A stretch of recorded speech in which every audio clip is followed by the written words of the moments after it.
권력에 빌붙어서 나라를 말아먹은 간신이다. 다른 쪽에서는 요동칠 뻔한 전국을 안정시키는데 기여한 책사. 평가가 두 가지입니다. 하지만은 말년은 그다지 행복하지 못했습니다.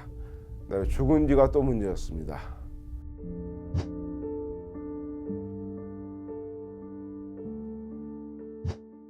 네, 여러분 안녕하세요. 유석재 조선일보 역사문화 전문기자입니다. 오늘은 영화 왕과 사는 남자에서 최종 보스, 그러니까 악역인 세조 때의 권신 한명회에 대해 알아보겠습니다. 권력에 빌붙어서 나라를 말아먹은 간신이다. 다른 쪽에서는 요동칠 뻔한 전국을 안정시키는데 기여한 책사. 평가가 두 가지입니다. 요동칠 뻔한, 사실은 이게 세조 측에서 오히려 뒤흔들어 놓은 게 아닌가 싶기도 한데, 그러니까 이것은 계유정난이라는 성공한 쿠데타의 브레인이었습니다. 그럼 그 이후에 어떻게 됐나? 세조 때 권신으로서 권세를 마음껏 누리면서 나중에는 진짜 사적 욕망을 실현한 아주 대표적인 인물입니다.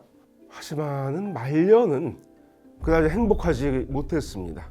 말년 얘기는 사람들이 잘 모르는데, 그리고 이제 무사람들로부터 이제 악인으로 지목되고 있습니다. 영화에 정말 무섭게 나오죠. 자, 조선왕조실록에 보면 한명회가 어떤 외모를 가졌는가 구체적인 기록은 없습니다. 성종실록에 졸기가 나옵니다. 실록에서 별세한 사람에 대해서 사관이 쭉 평가를 쓴 일종의 짧은 전기입니다.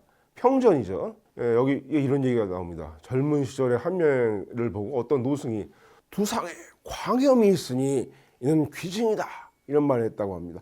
광염이라는 거는 이 빛이 보인다 이거죠. 자기가 볼 때 보인다는 거예요. 귀진, 귀한 징조다, 이런 말을 했답니다. 못생긴 얼굴은 아니었다는 얘기입니다.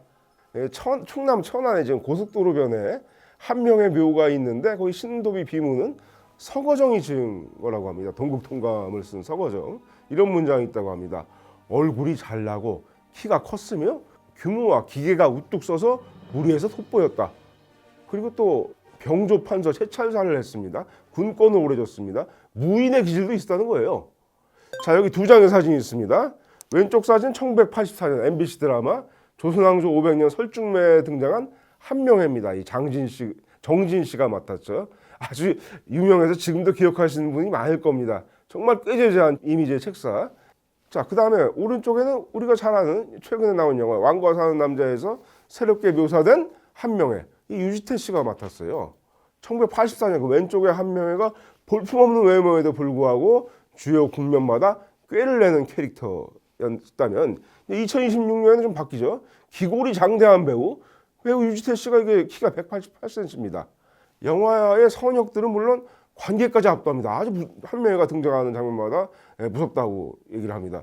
저는 그 마지막에 그 단종하고 어몽도가 그 금성대군을 찾아 몰래 나오다가 한명회가 길목을 막고 탁 버티고 나오잖아요.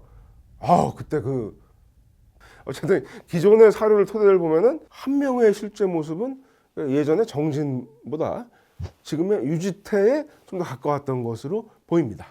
한명회의 실제 모습이 우리가 흔히 연상하는 간신이라기보다는 권위를 가지고 있는 권신에 가까웠다는 평가와도 연결이 됩니다. 7달 만에 태어났다고 해서 칠삭동이라고 하는데, 한명회를 사실은 대단한 명문가 출신이었습니다. 7대조 한강, 중조부 한수까지 모두 다 고려사 열전에 등장할 정도였습니다. 조선왕조실록과는 달리 고려사는 기전체이기 때문에 세가가 있고 열전이 있어요. 열전에 그러니까 등장하는 사람들은 상당히 중요한 인물들입니다. 종조부, 그러니까 할아버지 동생은 한상경인데 조선왕조 개국공신으로 영시형까지 올랐어요. 그러니까 이게 무슨 한미양 출신 배경을 자기 능력으로 극복한 이건 제갈량 스타일이 아니에요. 금수저입니다. 그런데 이게 학문에는 큰 재능이 없었던 것 같습니다. 과거 시험에 번번이 낙방하고 전국의 명산을 유람하기를 즐겼습니다. 37세가 되는 1452년 문종 2년에야 음서로 간신히 관직에 올랐는데, 음서라는 건 이건 고위 관리의 친인척에게 별도 시험 없이 관직을 주던 제도입니다. 이 고려시대에는 고위직도 갔는데 조선시대는 그럴 수가 없었고 하위직만 갈 수가 있었습니다. 개성에 경덕궁이라는 궁이 있었어요. 이게 사실 원래 궁이 아니라 태조 이성계의 집이었어요. 왕이 되기 전. 그러니까 왕 된 다음에 이게 궁으로 높여진 거죠, 집이. 이걸 관리직을 맡았어요. 별거 아닌 사실은 직책인 거죠. 궁직이라는 별명이 그래서 붙었습니다. 한명회는 궁직이었습니다. 그런데 일생일대 기회를 어떻게 잡느냐? 권람. 나중에 권람도 세조의 공신이 되죠. 이게 친구였어요. 권람을 통해서 아직은 야심을 숨기고 있던 수양대군과 만났습니다. 만나가지고 대사를 이루십시오. 왕이 오르라고 얘기를 한 거예요. 수양대군이. 그러니까 수양대군이 그대는 나의 장자방이다 이렇게 말합니다. 장자방 누구냐? 한나라 유방의 주요 책사였던 장량을 말하는 거죠. 그러니까 자기 자신은 내 한고조 유방 대업을 이룰 것이다. 책사인 한명회를 장량에 견주는 말이었습니다. 근데 소름이 끼치는 게 왜냐하면은 전두환 전 대통령이 처음에 3호 중에 한 명인 허문도 씨를 만나서 얘기를 한 다음에 뭐라고 그랬느냐? 그대는 나의 장자방이야. 똑같은 말을 합니다. 한명회는 수양대군을 부축해서 단종이 즉위한 다음에 1453년 계유정난이라는 전격적인 쿠데타를 기획을 합니다. 제거해야 될 정정 리스트, 이게 살생부예요. 원래 있던 말이 아니라 살생부라는 게 한명회가 만든 말입니다. 그러니까 문종이 아들 단종을 부탁하니 고명 대신 좌의정 김종서, 영의정 황보인을 비롯한 정적들의 이름이 쭉 적힙니다. 근데 막상 쿠데타 당일이 되니까 갈피를 잡지 못하는 상황이 벌어진 거예요. 그래서 바로 전격적으로 경복궁을 점령하고 정적을 주석할 계획이었는데 수하들이 당황하거나 흩어질 움직임을 보여요. 큰일 났다. 이렇게 울상을 지니까 한명회가 길 옆에 집을 짓는 일도 3년 이상 걸리는데 하물며 큰일이겠습니까? 지금 의논이 통일되지 않더라도 공이 먼저 일어나면 다들 따를 것입니다. 이렇게 얘기를 했습니다. 중심을 잡고 결단을 내라. 자, 계유정난이 성공하죠. 한명회의 입지는 승승장구했습니다. 정난공신 1등에 책봉된 뒤에 승정원, 동부승정, 고위직에 올라간 거예요. 그 다음에 세조가 즉위한 다음에 우승시에 오릅니다. 1456년 세조 즉위 다음에 사육신이 단종 복위 운동을 도모하다가 창덕궁에서 열리는 명나라 사신 환송년에서 결혼검을 맡게 된 두 사람이, 그러니까 칼을 차고 호위를 하는 거예요. 마침 성승과 유흥부였습니다. 유흥부는 사육신 한 사람이고 성승은 성삼문의 아버지였습니다. 그러니까 적절한 시기에 칼을 뽑아가지고 앞에 있는 그냥 세조하고 그 세자를 내리치면 되는 거예요. 야, 근데 이거 위험하죠. 그 옆에는 명나라 사신이 있는데 잘못하면 이거 외교적 갈등이 일어날 수 있는 건데 그렇게 하려는 거였어요. 상당히 위험한 계획이었습니다. 그런데 결혼검 계획이 돌연 취소했습니다. 연회장이 좁다. 세조가 직접 취소시켰다고도 하는데 성종실록의 한명회 졸기에는 한명회가 그걸 취소시켰다고 되어 있습니다. 뭔가 불길한 분위기를 직감했던 것으로 보입니다. 상당히 꽤가 많은 사람이었고 사실 세조 목숨을 구한 거죠. 성승을 이 안으로 들어가려는데 한명회가 직접 제지했다는 얘기도 있어요. 한명회가 성승을 막자 저놈부터 베야 된다. 이런 사람이 있었다는 거예요. 근데 이걸 한명회 목숨을 구해준 사람이 성삼문이었어요. 큰일을 이루지 못했는데 한명회 한 사람을 없앤다 한들 무슨 이익이 되겠는가. 저는 이게 어쩐지 거사의 실패를 예감한 걸로 보여집니다. 어차피 세조를 죽이지 못할 거면은 한명회를 죽여야 무슨 소용이 있겠느냐. 이런 뜻으로 읽혀요. 김질이라는 사람이 다 고변을 하죠. 모두 다 고문 끝에 처형이 됩니다. 자, 궁지기에서 영의정까지 승승장구합니다. 임금의 목숨을 구해준 보다까지 더해진 거죠. 도승지, 이조판서, 병조판서, 우의정, 좌의정, 그리고 51세 영의정이 됩니다. 영의정이 되면은 1인지하, 만인지사, 더 이상 올라갈 자리가 없는 거예요. 다 한 거예요.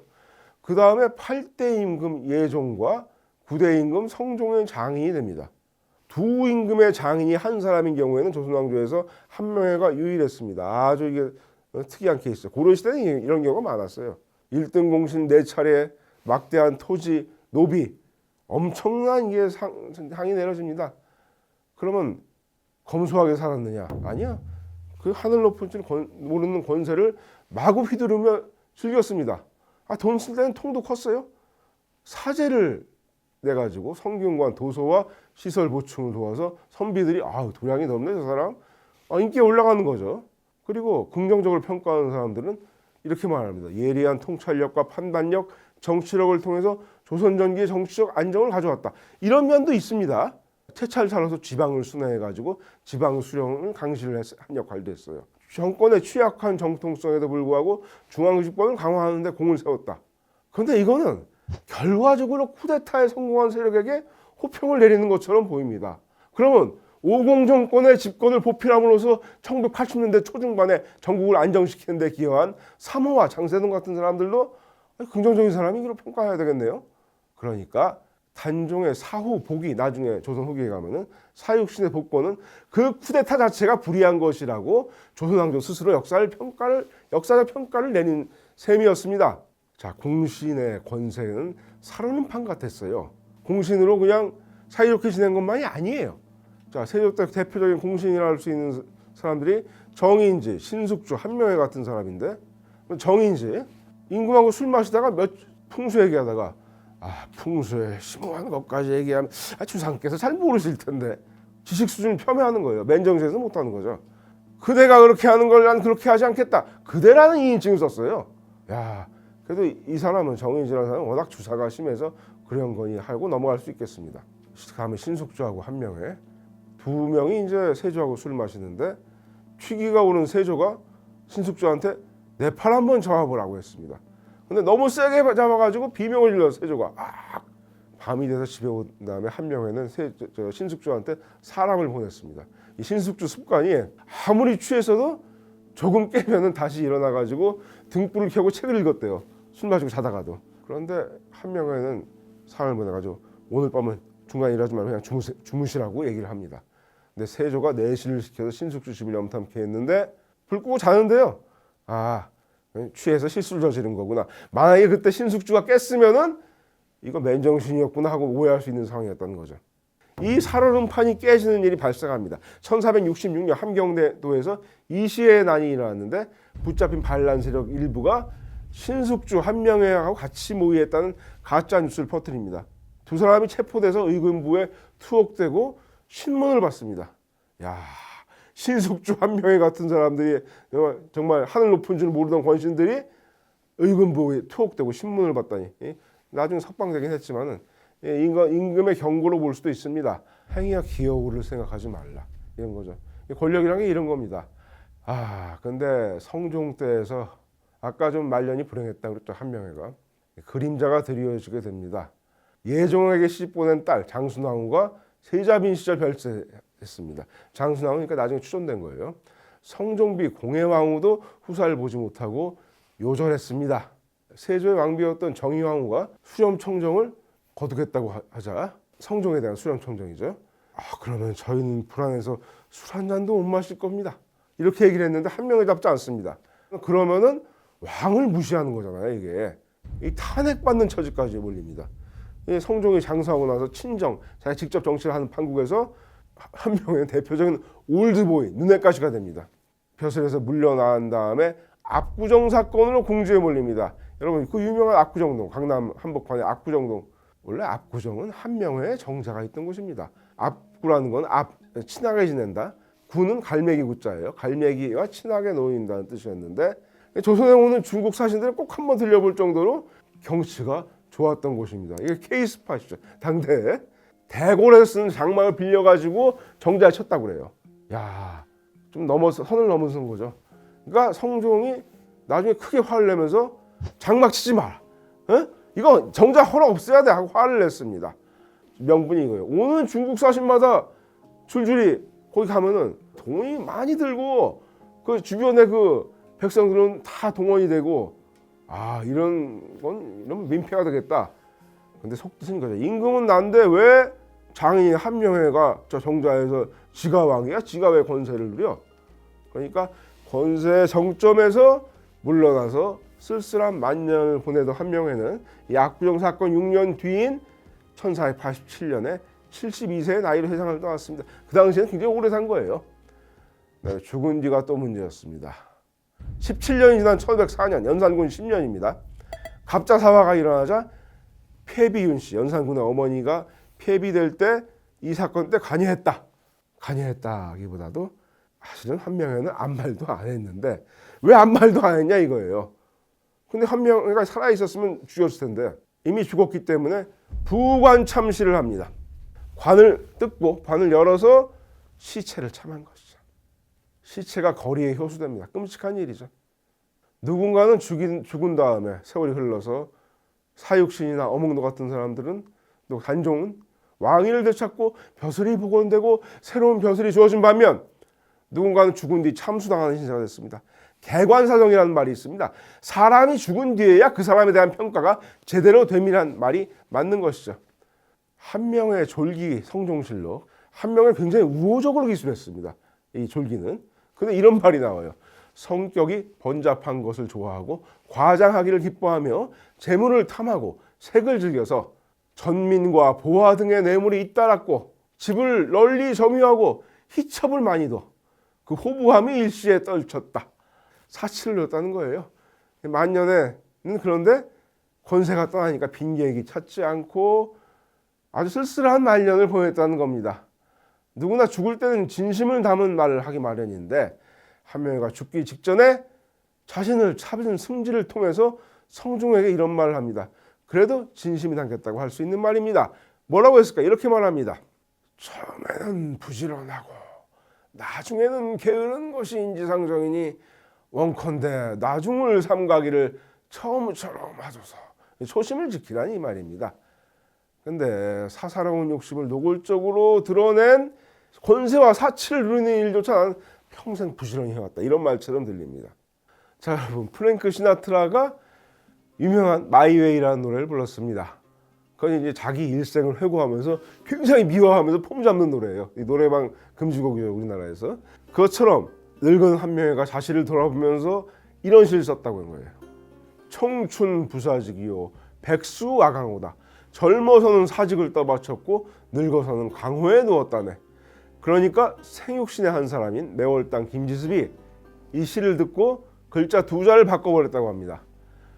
청춘 망사직, 젊어서는 사직을 망쳤고 백수 오강호, 늙어서는 강호를 더럽혔다네.